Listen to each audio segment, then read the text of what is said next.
For fast, cheap, and reliable Madden 23 coins, make sure you guys go check out my sponsor AOEAH.com. Use code VENM at checkout for 3% off your order. Yo, what's good, guys? Fire here, back on the video, and today we're going to be hopping into another Madden 23 offensive scheme.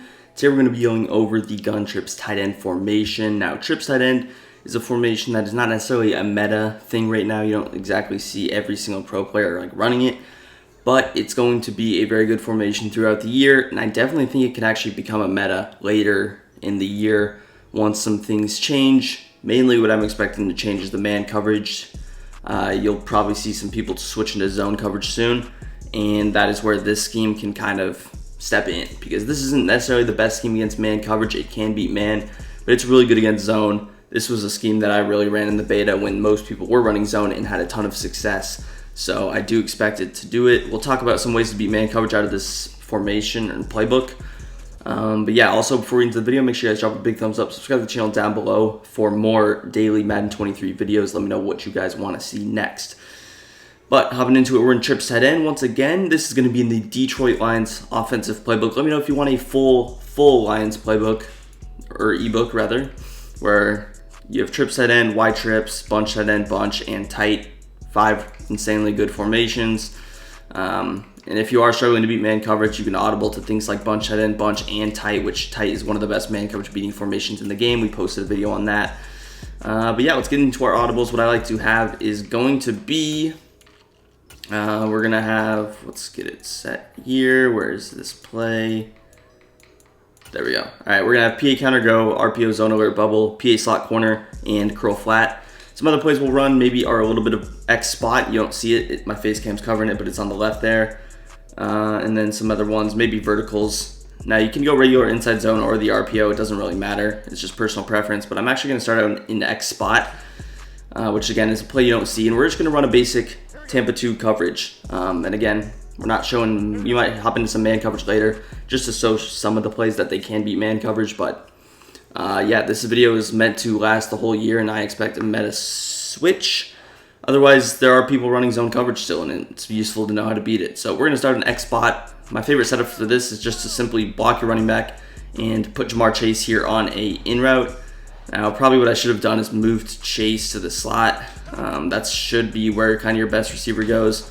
But you can notice that against cover 2, you can fit in this corner route. Now, you have to be a little bit patient. I probably threw it even a little bit prematurely there, but it definitely can get open. So you want some good pocket. You want to let this play kind of develop. And there you see you can kind of loft it over the top. A couple of bad animations. It is a tight throw, but you can complete this corner out against cover 2. Now, that's your first read, that corner out. Some other things you can do is just check it down to T. Higgins. Now, the Cloud Flat does do a decent job there at kind of playing both routes. So you want to be very careful when you're doing it with T. Higgins there. And you can, of course, try and fit this in over the top. The Cloud Flat will play different play to play, so you don't want to just assume, okay, I see it's a cover 2, let's throw it to the flat, because the Cloud Flats do a good job of baiting. Certain things happen, routes get bumped, and you will notice that no play is going to be the same, especially in this year. So just don't ever assume that something's going to be open. Your next read is going to be Jamar Chase. Now, against cover 2, he's actually ending, getting bumped pretty far down the field. We want that in route to realistically be a little bit more shallow. In this case, he gets bumped and it's deeper, but he is still open, which is fine. And again, you kind of just can throw it there. I really like those stock flats, especially from the slot, because they do a really good job of pulling away vertical hooks this year. And you notice how good of a job T. Higgins does, to where the vert hook is almost intercepting the pass when we try to throw it to him, which you love to see. This time, he doesn't really get bumped. And that, again, is showing just different results on the same play against the same coverage. So in that situation, you probably would have thrown it to T. Higgins. And in this situation, you're throwing it to Chase. I like these in routes from the slot. I like them from the outside. And I like them from the tight end as well. So I love those in routes this year. Now, as far as your tight end, you have him on this weird little out route. It's not my favorite thing, but it does do a good job of holding up zones. And if it's man coverage, it will be a man coverage beater. If you don't really like him in that spot, I mean, you could throw him on, I guess, a little curl. He could act as a clear out as well. Sometimes you can just fit these guys in over the top. And yeah, so he's kind of in no man's land again, especially when you have a heavy concept of guys on the other side. There's not necessarily the most that you can do. Some other things you can do with this corner out are kind of create a delay situation, so I might streak Jamar Chase. Let's put Hurst on a delayed in route, and then you can actually motion Boyd over and snap him like this, to where you can throw it immediately like this. It's one of my favorite concepts out of trips. It's going to especially help against zone coverage and press coverage as well. And again, really all you're doing is just motioning this guy over. And don't wait too long, because you want him to still, again, it takes a second after you snap the ball for them to continue stopping their momentum of running to right to going to actually running their route. So that's why we kind of do that. It will take a lot longer to develop the actual route, which is going to be the corner out. So you're going to need some time. And then even again, you see how deep he is. So in this situation, you would have thrown it to the flat. So pretty simple reads there. Although we did somehow catch that ball. So that's really Xbot. There's some other things that you can do. Something I like to do is maybe slant B, flat A, and then motion this corner out over, turn it into a post. A lot of times when you do these types of things, it just takes a long time for Tyler Boyd to develop. And with the pass rush, it's not exactly the best. In that case, you would have thrown it to the slant. I was waiting to see if the post would get open. It didn't. So in that case, you throw it to the slant or you throw it to the flat. But yeah, that's something you can do. And then I like Chase on his spot route. In this case, he probably is bagged by the vert hook though. So let's hop into our next play. Let's just go into the run, kind of get it out of the way. This is a pretty heavy passing formation. You're not going to run the ball a whole lot out of it, but you want to keep them at least honest, you know, once every 5 plays, something like that. Just keep them balanced, especially if they're in a spread out formation, dollar, 3-3, something like that. You can definitely keep them off guard. And again, the inside zone is usually kind of a guaranteed 3 yards against a lot of those heavy coverage defenses. So you can definitely pick up yards, even in this situation where there's kind of a guy unblocked with Mixon. I love the way that you use juke in this game, especially going through gaps. Now, he doesn't have juke blocks. Dalvin Cook's my favorite running back in the game in regs, just because you can kind of like juke through the gaps like that. You notice how instead of me cutting through, which would take a little bit longer, you can juke through, and it's just a lot smoother. So again, concept, oh, he's over there, you can juke back, and you just easily make him miss. Don't juke immediately when he's in front of you, but juke before. And it just creates a lot of uncertainty for those guys, especially when they aren't the highest overall right now and they can't make a lot of those plays. So that's going to be the inside zone. Of course, you can throw your bubble, which is open. T. Higgins takes a little bit for him to get going, but you notice that, again, if it's not man coverage, if there's not a corner directly in front of him, you should be able to throw that all day. Now, again, Jamar Chase isn't even blocking, and we're still picking up around 4 or 5 yards, which you'll take for a run play. It sets you up in a 2nd and 6, which is really what you want in this game, just getting these shorter distances where you don't have to get the big plays, because getting big plays in this game is difficult. Now, again, with the juke, don't juke too early like I did there. Also, you want to make sure you at least get it through the offensive line and then make your move. So let's hop into our next play, which is going to be the PA slot corner. I like this play a lot this year. I do love having play action plays against zone coverage. It can also help against man coverage, but it does seem to help the blocking, in my personal opinion, when you run play action. Now, you have a couple of things in this scenario, and one of them is going to be T. Higgins on a corner route. So what I like to do if I'm trying to open up the corner route is just streak wide, and that's really it. You have a nice deep corner route over here. Nice drag on the backside from Chase if you want. Of course, you can go with the in route concept. This is going to create a kind of double in sail look, if you know what that means. And you can also extend the corner out if you need. Now, the cloud flats generally do go up like super far, but when you smart out it, it's going to prevent it from doing that. Now, again, I recommend getting wide receivers with the trait of making possession catches on the sideline, because as you notice, T. Higgins there, he did not make the play. So that was with a smart routed corner out. Let's go with the traditional one, and you'll see how it's not necessarily, or actually did end up working, but it just depends on the play. Because sometimes I notice the cloud flat going back there, and I just really do not like how these possession catches work this year. I mean, you see how he's wide open. I'm passing maybe a little bit weird, but there you see we have enough space to probably make the play. So try and fit it in the best way you can. Right there was probably good enough. And the other 2 plays, maybe I waited a little bit too long, but that is a good way to open it up against cover 2. Now, if you're running cover 3, ideally you want to use Tyler Boyd here. So I like to kind of just vice versa things. We'll streak the other guys, smart out Tyler Boyd. Cover 2, he does a pretty good job of getting over, but you can throw it later in there and fit it in. A lot of guys won't use that mid-read zone either, so it will have a bigger window for you to throw that ball, if that makes any sense. And I might actually switch to cover 3 when we hop into some of the other plays, just so you don't, you're seeing some other stuff. Of course, if you want, you can check it down to Chase. The drags do run pretty shallow this year. They always do run shallow, but I feel like they want to run even worse this year, so personally, I like the in routes better. I already mentioned that I like the in routes this year. Now for this one, I probably would smart out Y, just because otherwise, if it's a cover 2, he's not getting over the top of anything. Same thing with the cover 3, but yeah, time it. Again, that was bad timing. In that case, I'm probably throwing it to chase, but you notice how you put one different route on the field, in route instead of drag, and it just changes the way these guys play. So don't assume anything in this game. It's the most important thing. Every read is going to be different. You can't see cover 2 and just wait on your throw it at the same time you always do, because these guys will play differently. So in this case, again, I probably was open, but I just threw it early. But yeah, going back to the main point, you don't want to do that.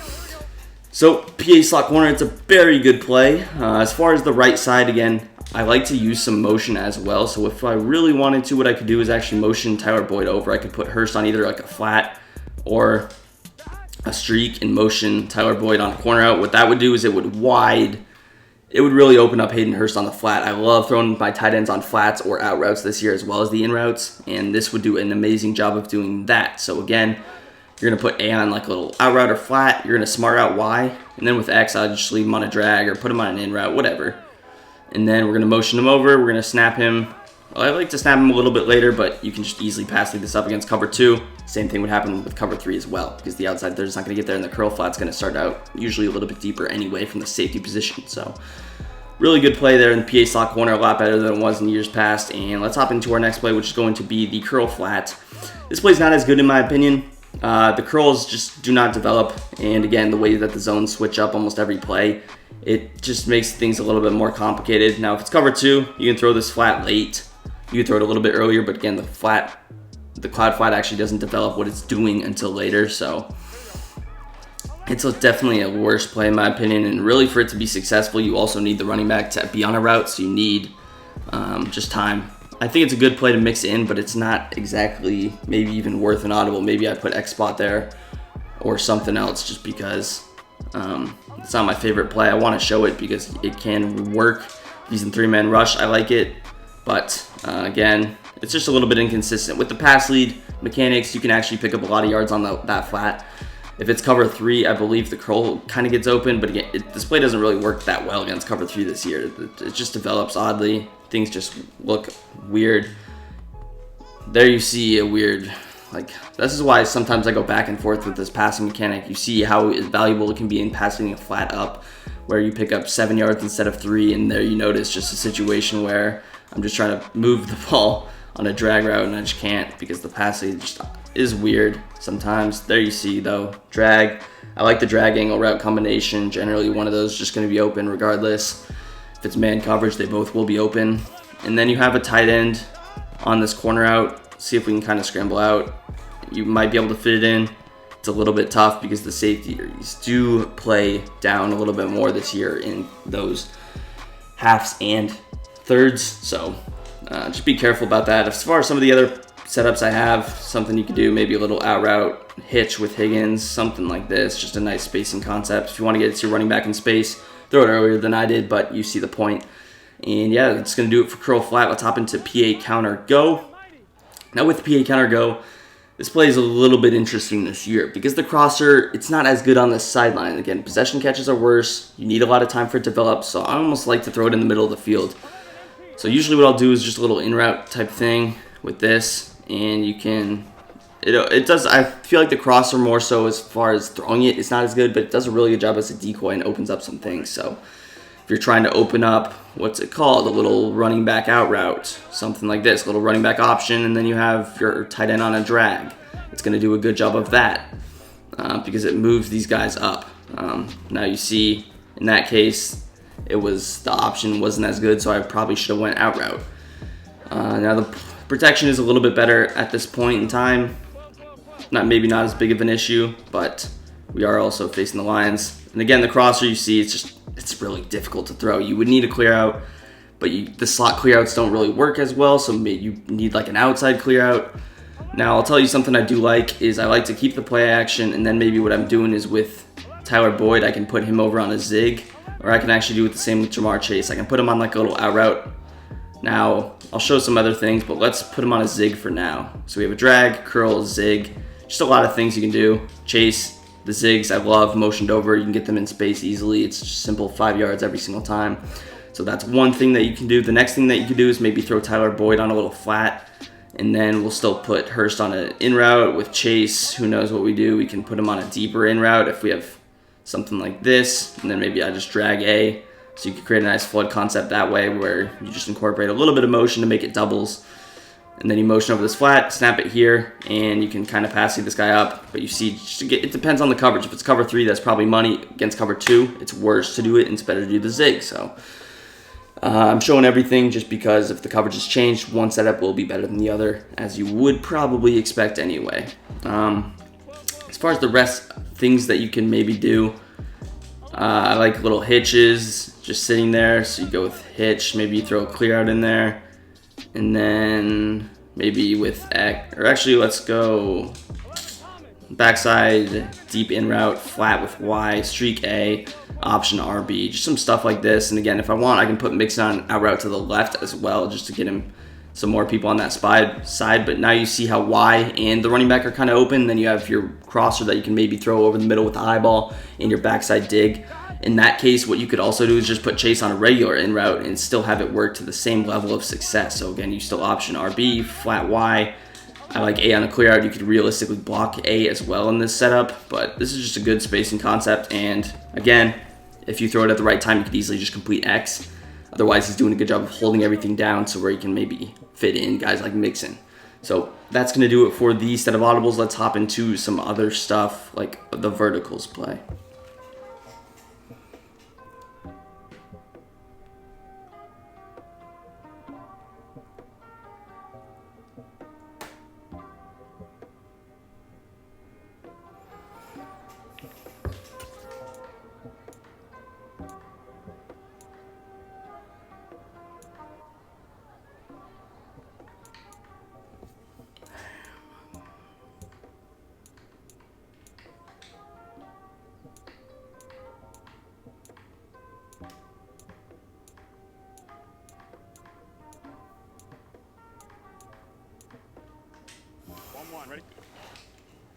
I forgot to mention one thing you can kind of do out of PA counter go against cover 2 is actually a cover 2 beater.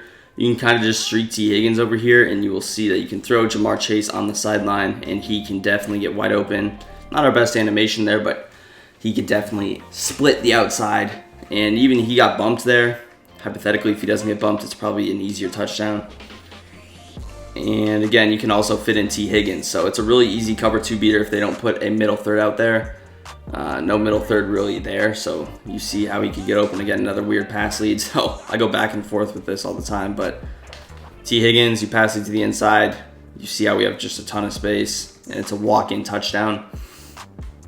Again, also something I didn't mention is you want, generally with your right-handed QBs, you want to keep your trips on this side, even if it is short side or wide side. So there you see T. Higgins.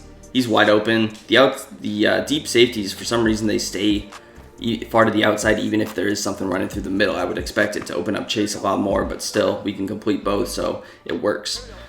Let's go back to the play I was going to talk about, which is going to be verticals. I like verticals this year a decent amount. I really like these little snap streaks that you can throw against zone coverage. Cover 3, you can fit in a little seam streak against cover 2. We know how you can fit in the outside streak with Chase. And then you have T. Higgins just kind of on this deeper over route that actually does get some decent separation. So an idea I would have would be maybe you could go A on a flat, running back like this, or you could go vice versa, running the tight end on a drag and running back like this. So either one works. I'll just try out this one to start off. And you see Joe Mixon, he's going to be wide open there, and he's going to pick up an easy 15 yards just on a little dump down. Now again, if they are in plays where they're running a cover 3 or cover 2 and they only have 2 yellow zones, they're using one of them, that is a situation where you can throw this ball to T. Higgins. Against the computer zone where we have 3 yellow zones, it's not as good just because of the fact that you don't have as much space to really throw it up. Now you can ag like this. We know how good those are. I hope those get patched soon. But yeah, it's really better when you are able to like kind of fit it in a zone rather than have to force it like that. So I like this play as a little spacing concept as well, with maybe A on a little flat, and then we curl B, hitch Y, and then smokescreen X. This is a decent red zone play that you can get to work. You notice how against cover 3, the wheel route's usually our guy. Against cover 2, it's going to be our boy Hayden Hurst on the flat here. But I like this play in the red zone. In the red zone, it's super difficult to pass. So if you do opt to pass, you're not going to have a whole lot of options, and you're going to have to try and fit in something. I'll show another red zone play I like out of this. But you notice how we have Y and X both wide open there. I would probably possession catch that so we don't get hit, stick, and drop it or something. But yeah, you have some nice separation. And even with the vert hook and the cloud flat over there, we have 2 guys open, which you'll definitely take every single time. And then again, you see we have 3 guys open here. I could throw it to Chase, but in this situation, it's smarter to throw it to the hitch. I think in cover 3, the smoke screen's usually our read instead of the hitch. But again, it depends play to play, so don't assume anything. As far as some other red zone concepts that I like this year, I would maybe go with like something like this. Honestly, works. Believe it or not, just a little corner out. You could throw X on like a backside drag. You can just run something like this, and again, you're really making his user pick between these guys, and you can just throw it in the red zone. If he doesn't adjust his zone drops on vert hooks to like 0, then, or if he's not playing the sticks or something, then you can actually fit that in and just get a good touchdown. So overall, it's really going to do for the video. If you guys did enjoy, make sure you drop a big thumbs up, subscribe to the channel down below, and peace. I'm out of here.